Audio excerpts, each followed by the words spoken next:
Well, generally speaking, I wouldn't be turning my attention to the old estate lake until after the end of the river season. But with the controlling club's lease and access to anglers under constant review, sadly it's become a case of taking any opportunity you can, just in case that's the last. And so it was that on a rather dull and gloomy February day, I found myself trudging from the car park to the lake. But it was quite encouraging to see at least one carp showing himself, and on closer investigation there was actually quite a number of carp on the surface by the island. Now, I wasn't really there for the carp. I originally joined the lake with the intention of targeting the tench, and it was those that I hoped to catch. But any activity is good to see, and if the carp are active, then there was a chance that the tench would be out and about as well, despite the early time of the year. But the more I looked, the more carp I started to see. And unusually for me, I'd had the foresight to bring a second rod, so I didn't think it would do any harm to stick a bunch of maggots on a ledger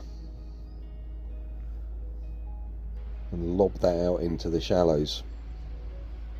Now, it's a somewhat ungainly process, casting a lead with a centre pin, but it all went out there with a splash. And I'd noticed, although the carp were around the island, occasionally twos and threes were breaking off and doing laps of the shallows.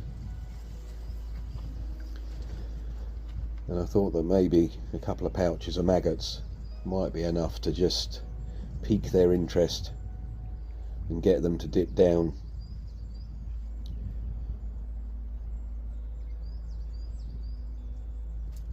But really it was the tench I was there for, so I was still focusing my efforts very much on the float setup. And one of the convenient things of using a centre pin is that, of course, you don't need a bite alarm, because you've got a ratchet to signal the take.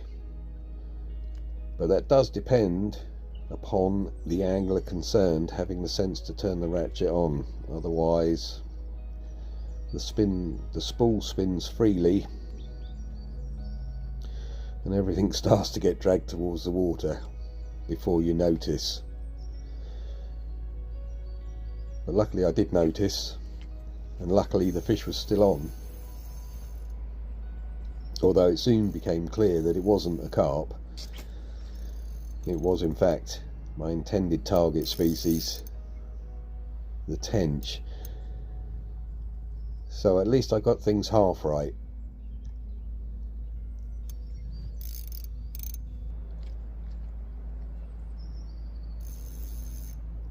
Now, as with any water, this water's gone in cycles. Historically it contains some very good tench, and then they seem to disappear, and it was replaced by large numbers of very small tench when I first started fishing here.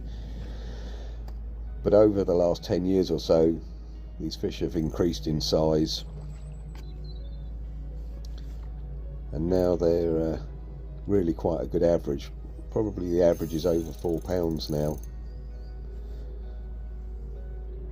and last season it was possible to get some quite decent bags of these, and this is probably at the bigger end of average, certainly over the coming months when they fill out. There's a lovely big framed fish, and nice to see. And if the fishing is still available, I certainly look forward to getting back once the weed and the lilies have grown up. But for the moment I decided to share the last of the maggots with a little robin who'd been keeping a watchful eye on me and offering me some form of moral support, because I didn't want to get bogged down in one swim. There's so many places on this lake, despite its relatively diminutive size, where I've either had success or close encounters with fish that I never quite managed to land, that I wanted to kind of get all the way around and fish as many spots as I could. And the carp was still up behind the island, including a couple of the better ones, but as I say, I wasn't really there for them, so I went on the deeper side of the island. But I thought I'd still use 2 rods, and on the ledger I'd mixed up some ground bait, a pellet and hemp mix, and introduced some sweet corn, a bait that's caught me an awful lot of fish up here over the years. And I didn't want to cast too deep to too close to the island, because it's very shallow. But there's a deeper channel that the tench seemed to track around, certainly in the summer months, so I'd put the ledger in there, and then equally just fish the float set up off the marginal shelf, classic porcupine quill, down to a couple of split shot, and of course a couple of grains of corn on a size 12. Now I know some people like to use, when they fish the lift method, they have the floats almost standing out the water at half mast and wait for the float to tip over. I've always preferred to keep the float tip down very, very close to the water, and sometimes even just under, and then strike just as the float starts to lift.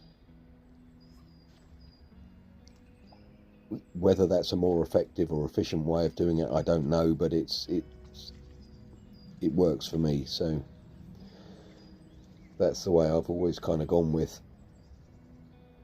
I think it can be very effective with the super shy biting fish, especially if you're trying to catch crusions, for example. Then having the float dipped right down, I think, gives you a slight advantage there. Tench, some and some, depending on how they're feeding, and carp, it doesn't really make a lot of difference. But having got everything in position, it was a case of sitting back and taking in the view and the wildlife, for hopefully not the last time, but maybe. But thankfully this time I'd remembered to put the ratchet on, which was quite handy, because before too long the bottom rod was away again.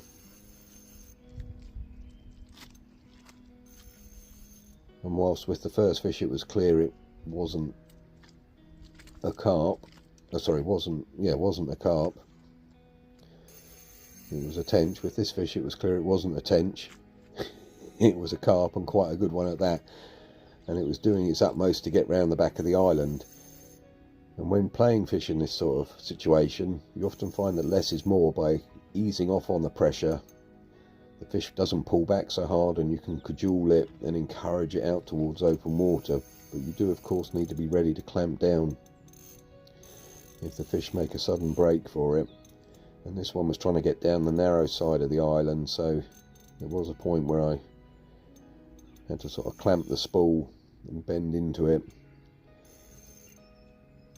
But having turned the fish, it made its way out into open water. And again, in summertime, the area to the left would be a thick bank of weed, but at the moment it's completely clear, so I was able to just let the fish run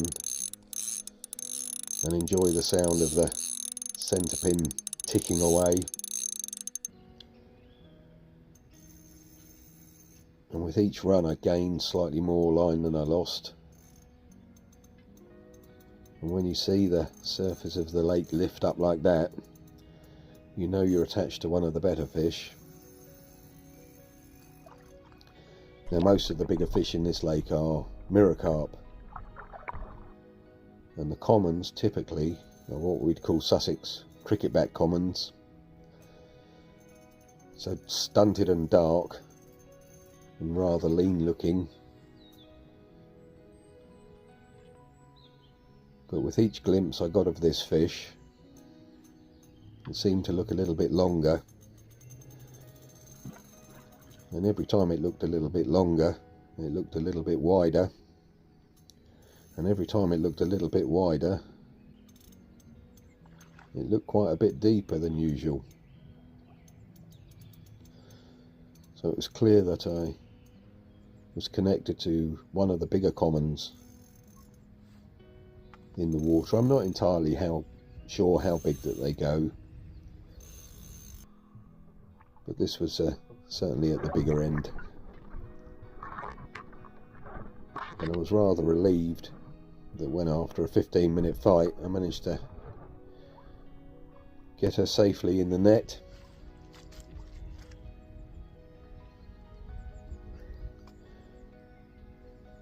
And I did just have to take a moment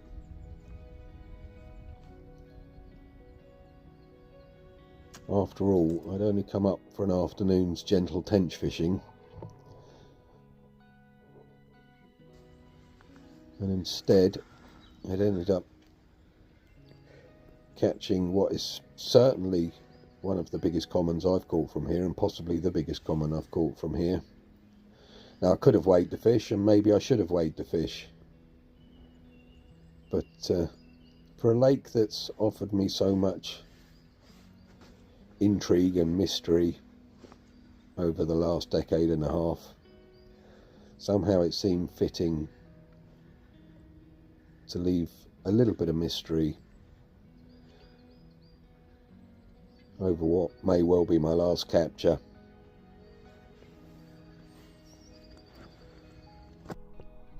And so instead of feeling the need to put numbers on it, I contented myself with watching the fish slowly swim away back to the depths.